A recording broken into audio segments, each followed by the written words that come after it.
If your job is to try to be the best basketball player you can be, okay? To do that, you have to practice, you have to train. Right? You want to train as much as you can, as often as you can. So if you get up at 10 in the morning, train at 11, 12, say 12, train at 12, train for 2 hours, 12 to 2. You have to let your body recover. So you eat, recover, get back out, you train, start training again at 6. Train from 6 to 8. Right? And now you go home, you shower, you eat dinner, you go to bed, you wake up, do it again. Right? Those are 2 sessions. Right? Now imagine you wake up at 3, you train at 4 to 6, come home, breakfast, relax, blah, blah, blah. Now you're back at it again, 9 to 11. Right? You relax, and now all of a sudden you're back at it again, 2 to 4. And now you're back at it again, 7 to 9. Look how much more training I have done by simply starting at 4. Right? And so now you do that, and as the years go on, the separation that you have with your competitors and your peers just grows larger and larger and larger and larger and larger. And by year 5 or 6, doesn't matter what kind of work they do in the summer, they're never going to catch up because they're 5 years behind. Right? So it makes sense to get up and start your day early because you can get more work in. I didn't feel good about myself if I wasn't doing everything I could to be the best version of myself.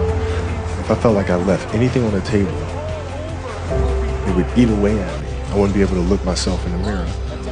And so the reason why I can retire now and be completely comfortable about it because I know that I've done everything I could to be the best basketball player I could be. And so that's where it comes from. You can't leave any stone unturned. Trivial things weren't going to pull my attention. It had to be things weren't going to pull my attention. It had to be things that were, I had a purpose. I wanted to be one of the best basketball players to ever play. And anything else that was outside of that lane, I didn't have time for. At what age did that goal become crystal clear? I made that deal with myself at 13 years old. At 13 years old? 13 years old. That's the deal I made. Clear about it. Crystal clear. And where did inspiration come from? The love of the game. The love of the game, the challenge. Like I would watch Magic play, I'd watch Michael play, and I would see them do these unbelievable things, and I'd say, you know, can I get to that level? I don't know, but let's find out. If I could work that hard every day, with being blessed with the physical tools that I have, what would my career be?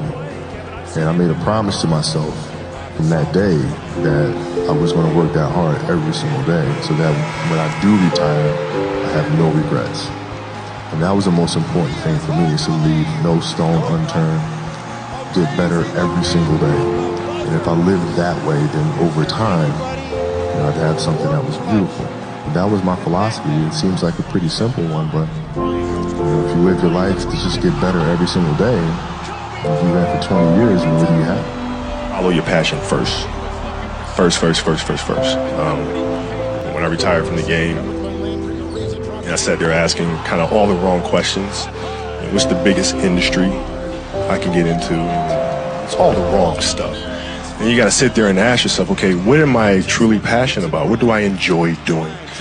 And when you feel that way, honestly, you feel like you've never worked a day in your life. It's the most fun thing in the world. You get up in the morning excited about what you're doing. And you got to be really honest with yourself about it. If you wake up in the morning and you're dreading going to work, dude, do something else. Do something else. And those are hard decisions to make. But when you make those decisions, it's a very liberating experience. And you'll find out that the rewards will come. Basketball for me was the most important thing.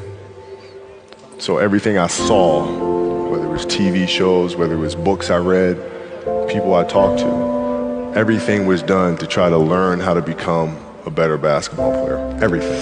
Everything. And so when you have that point of view, then literally the world becomes your library to help you to become better at your craft.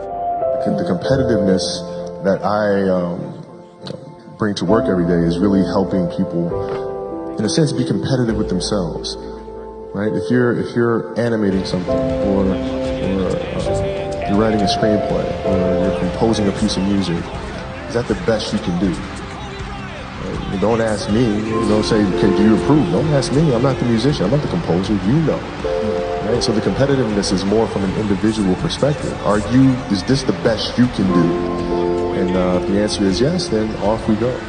We talk about this often, and we always talk about the fact that you can learn a lot more from the failures than you can from the successes. And you have to figure out where those landmines are, and then how to best avoid those, or help entrepreneurs, and ourselves included, figure out the clues of where those landmines are. Not that you're going to avoid all of them, Right. but it's also when you do step on one, figuring out, okay, how do you recuperate, how do you balance back, and pick yourself up. Dreams it should be pure. I think a lot of times when we're born into this world, we actually wind up going backwards. And it seems like the more we mature, the more responsible our dreams become. And the more governors we put on ourselves and our ability to dream and to reimagine. And it's always a fight for us parents and for you guys to make sure that your dreams always stay pure. And so it's not a matter of pushing beyond the limitations or expectations. It's really a matter of protecting your dreams, protecting your imagination. That's really the key. And when you do that, then the world just seems limitless. Passion came from the love for the game. I loved everything about it. Like the smell of the ball. You love the smell of the ball. Yes, the ball. The smell of like brand new sneakers. Like the sound the ball makes when it hits the ground. Yeah, the ball going through the net. Like all those things I love. And so the passion comes from that. Because once you have that love, you just want to be a part of this thing all the time. I think the best way to prove your value is to work, is to learn, is to absorb, to be a sponge. You always want to outwork your potential. As hard as you believe you can work harder than that. If your practices aren't more competitive than the games themselves, you're doing the wrong thing. Mm-hmm. And most of these teams and coaches have gotten into a mindset of resting players. Mm-hmm. Oh, it's too much. We're not going to practice light day. Phil never gave us a light day. Mm-hmm. There's no days off. You show up and you work. You practice. Yeah. And practices are going to be worse. They're going to be more physical. There's going to be more trash talking. And I'm going to let you know. Right? Yeah. If you didn't show up today, I'm going to let you know. Yeah. And it's going to be embarrassing. And you're going to hate it. But when Game 7 rolls around, the NBA Finals, you will be prepared.